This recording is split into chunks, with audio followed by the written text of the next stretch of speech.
Ebenezer Scrooge!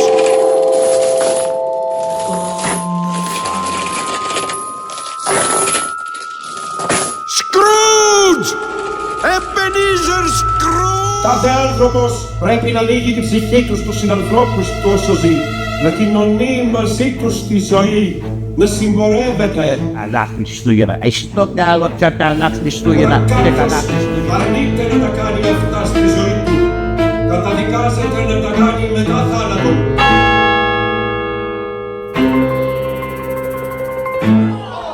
Η πιο αγαπημένη χριστουγεννιάτικη ιστορία του Κάρολου Ντίκενς ξανά κοντά σας. Η παράσταση σε διασκευή και σκηνοθεσία Κωνσταντίνας Νικολαίδη, που ενθουσίασε και συγκίνησε χιλιάδες μικρούς και μεγάλους θεατές, παρουσιάζεται για 6η χρονιά από Νοέμβριο στο Σύγχρονο Θέατρο. Καλά Χριστούγεννα κόσμε! Ρούτς, ο Αλέξανδρος Καλπακίδης, με έναν δεκαμελή θίασο εξαιρετικών ηθοποιών. Προπόληση στο Ταμείο του Θεάτρου και στο more.com.